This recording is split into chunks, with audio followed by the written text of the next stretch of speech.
Well, of course, good morning. You are welcome to another lovely edition of Sports Splash. Yes, where we get to talk about what is happening in the sporting world, both in Nigeria, Africa, and of course around the world. I am your host, Uchenna Diana Onubogo, and let us kick the ball rolling. Yes, let's talk about what is happening in the MPFL and what happened over the weekend and what will be happening this coming weekend. Yes, and also giving you the league table and of course who is taking the position of the first. Yes, the first position is going to Remo Stars. But first of all, let us say what happened this weekend. On Saturday, it was Castina United. They really humiliated and decimated Abia State Warriors.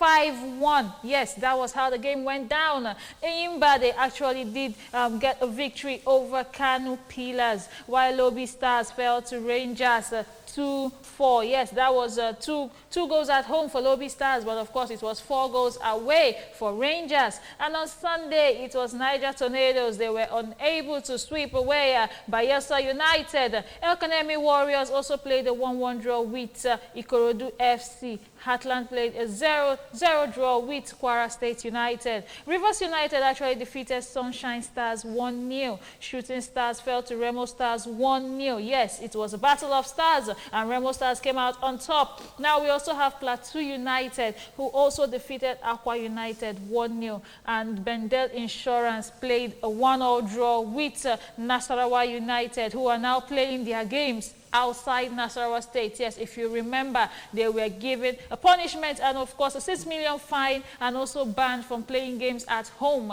due to the last violent conflict where they stabbed a player of the opponent side when a fan actually did injure the player. Now talking about the league table, Remo Stars, they are still taking the lead, first position right now. Yes, having played 34 games, having 64 points, they are having that first position and running away with it. But we also have Rivers State United. Rivers United, they are actually having 58 points, having played 34 games as well. Ikorodu City, they are rounding up the top 3. Yes, and they're having third place with 53 points, having played 34 games as well. Abia State, Abia Warrior, they actually came down. Yes, they were in the top 3 the last time, but this time around, Ikorodu FC have taken that top 3 spot. Yes, and they are having 53 points as well, but a goal difference of just 1.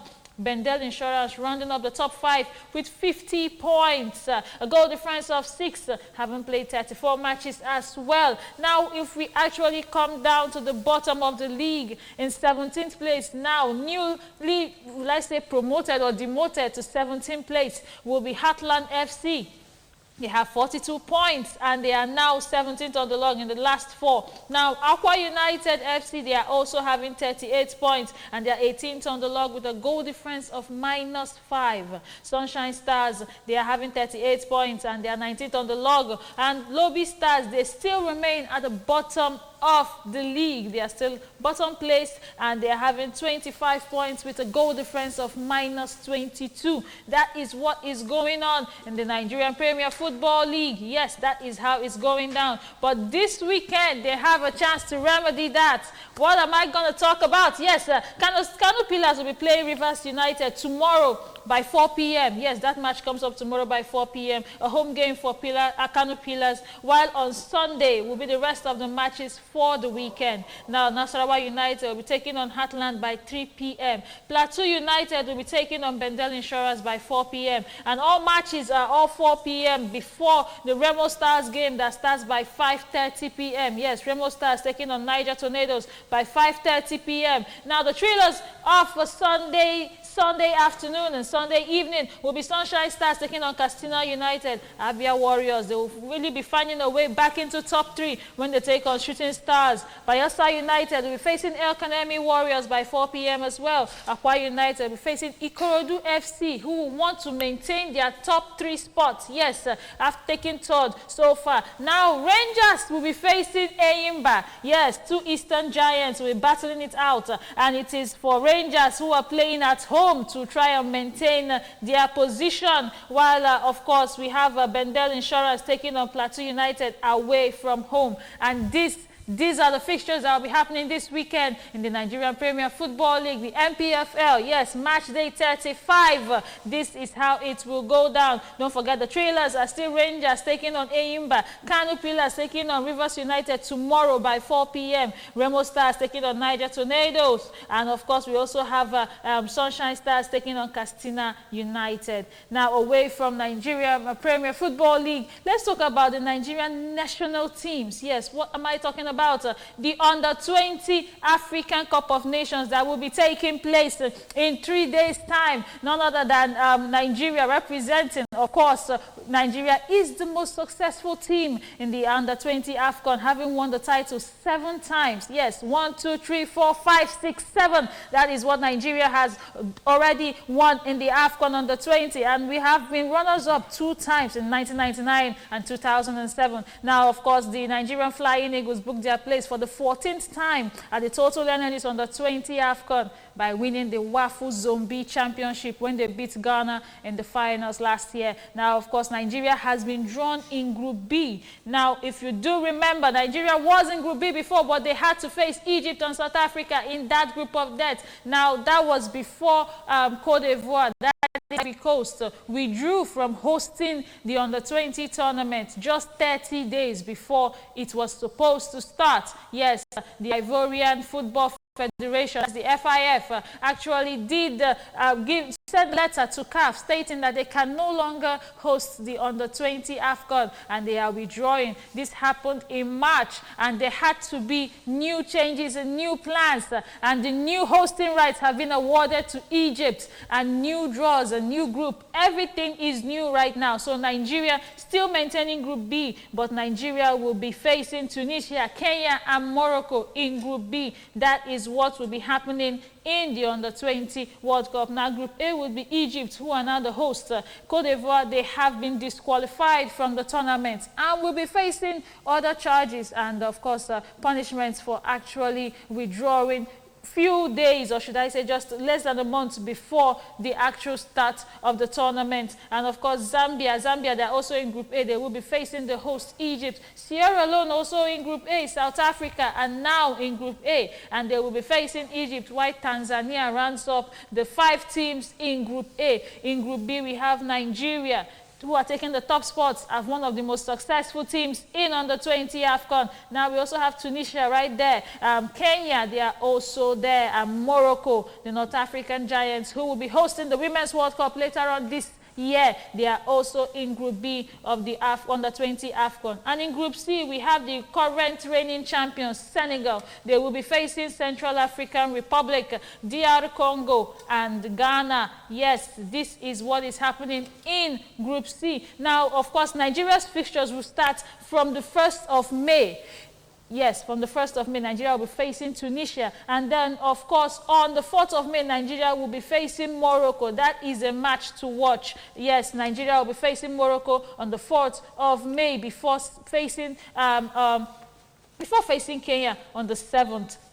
That is what will be happening in the Under-20 Under-20 AFCON. Now, if you do make it to the semi-finals, if Nigeria makes it to the semi-finals, they will be qualifying for the Under-20 World Cup that will also be taking place later this year. Now, talking about the players that will be representing Nigeria, yes, there is a 24-man team, a 24-man squad that has been unveiled by Ali Zubairu, who is the head coach of the Under-20. And these are the goalkeepers, Ifeanyi Ebenezer Hakos, who represents Sporting Lagos, Rufai Abubakar from Malvern FC. Now, it is worthy to note that these players consist of both home-based players and foreign players. Yes, foreign-based players, talking about players that are based abroad and also players that are based right here in Nigeria. It is a combination of those sets of players that will be facing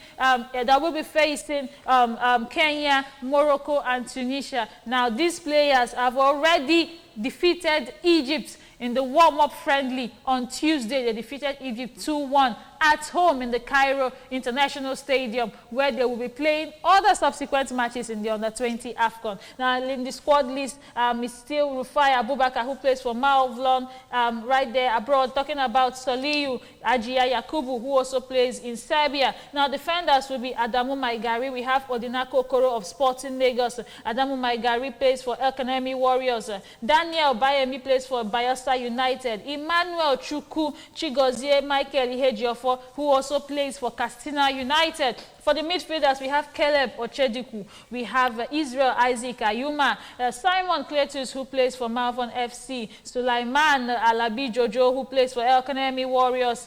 Awuwal Ibrahim Adamu Duguri, who plays for Wiki Tourists. And for the forwards and strikers, we have Precious Benjamin, who plays for Offenheim in Germany. We also have Ezekiel Anthony, who plays for Aspire FC. Divine Olise plays for Foster Academy. And we have Clinton Jefta, who is representing Eyimba, yes, from the east. Bidemi Amole plays for Real Sapphire FC. Tahir Maigana plays for Wireless FC. And Theophilus Mendoz Rixon is a Niger Tornadoes player right here at home. Barobo Nathaniel Aheri plays for Lillestrøm in Norway. Matthew Kingsley plays for Kings FC. And Ayushao Ayimu plays for Katsina United. Now, these are the players, the 24 players with 9 officials who are currently in Egypt that will be representing Nigeria in the Under-20 AFCON tournament that is starting in 3 days' time, talking about the 27th of April to the 18th of May. That is what will be going on. Now, still on national teams, let's talk about the Under-20 women's team, Under-17 women's team, talking about the Flamingos. Yes, the Flamingos defeated Remo Star Stadium, Ikene. Yes, that is what happened right here. That is the World Cup qualifiers for the Under-17 Women's World Cup that will be happening in Morocco later on this year, from the 17th of October to the 18th to the 8th of November. Yes, and of course, talking about the first leg of the qualifiers, none other than Nigeria's Flamingos defeating Algeria 4-0 at home, and they will be facing Algeria tomorrow at the Mustafa Chakal Stadium in Bilda, Algeria. And the winner qualifies for the World Cup in Morocco. Now, of course, the World Cup will be featuring 24 teams, and Africa already sure of 4 slots. Now, of course, knowing that we already have 4 goals ahead, 4-0 aggregate so far for Nigerian team, but it is not over. Algeria will be facing and preparing very hard to face the Flamingos of Nigeria tomorrow. That match comes up by 8 p.m. Nigerian time. Yes, the Nigeria, talking about the Under-17 women's team, taking on Algeria's Under-17 women's team tomorrow by 8 p.m. Nigerian time, and the aggregate is already 4-0 at home here in Ikene Stadium, Remo Star Stadium, Ikene. That is what happens. And of course, talking about that match, the NFF president, talking about Ibrahim Guzau, actually gifted the team a gift of 6 million naira, yes, for their win over Algeria.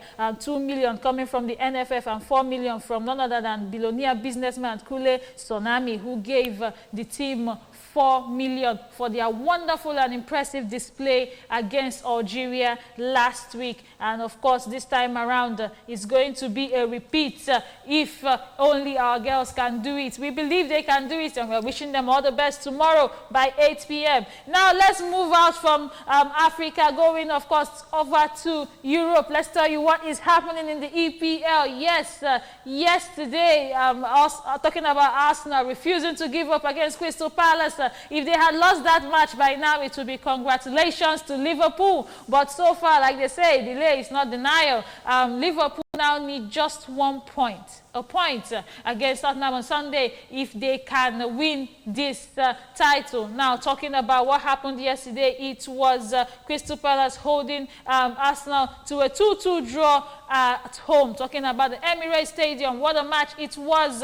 Yes, Eberechi was also on the score sheet for Crystal Palace. Yes, while Arsenal decided to hold on, Crystal Palace did leave a message for Liverpool saying, "You're welcome. We've tried our best for you." Yes, indeed, that was what went down. Talking about Arsenal taking on Crystal Palace. Now, there are still fixtures of matches that will take place this Saturday. Chelsea will be taking on Everton by 12:30 p.m. Newcastle will be taking on Ipswich Town by 3 p.m. on Saturday. And Southampton, that are already relegated, were fighting for their honor against Fulham at home. Wolverhampton Wanderers will face Leicester City, who are already relegated as well. And, of course, Brighton will be facing West Ham by 3 p.m. Now, we also have matches on Sunday. Yes, Sunday might just be the last match where you get to give congratulations to the title winners. What am I talking about? It will be Man United taking on Bournemouth, but it is not the only match. On Sunday,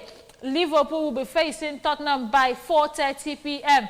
If Liverpool gets even a draw in that match, they are the confirmed title winners. Yes, they will be the Premier League winners 2025 season. But if they lose against Tottenham, they have to wait for another match before they can win that. And also, if Arsenal loses the next match, it means Liverpool will be the confirmed winners. So we are wishing all the Liverpool fans all the best in their match against Tottenham on Sunday. Yes, yes, and on Thursday it will be Nottingham Forest taking on Brentford. That will be next week, Thursday. Yes, that is one way down. And also in Italy, let's talk about the Coppa Italia. What happened? It was AC Milan taking on Inter Milan. Yes, it was a Milan derby in the Coppa Italia, and one Milan team had to come on top, and that was the Rossoneri, talking about AC Milan defeating Inter Milan 3-0, yes, in the San Siro. And it was Jovic giving a brace in the 36th minute and 58th minute, while Tijani Reindeer scored in the 85th minute, making it 3-0, and the aggregate was 4-1 in favor of AC Milan, who are now in the finals of the Coppa Italia. Now, the team that will be joining them will be decided later on tonight when Bologna take on Empoli by 8 p.m. later today. Yes, later today it will be Bologna taking on Empoli by 8 p.m. today. The aggregate is already 3-0 in favor of Bologna, and whoever wins this match will be going through to face AC Milan in the finals of the Coppa Italia. Now, moving straight to the transfer window, let's tell you what is going on. Now, it has been confirmed that Rashford, talking about the Man United loanee who is currently playing for Aston Villa, it has been confirmed that he is waiting until the end of the season to decide the club that he will be joining, but it is not going to be Manchester United after his fallout with Ruben Amorim. Yes, so over the season we've seen a lot of words being exchanged from Ruben Amorim,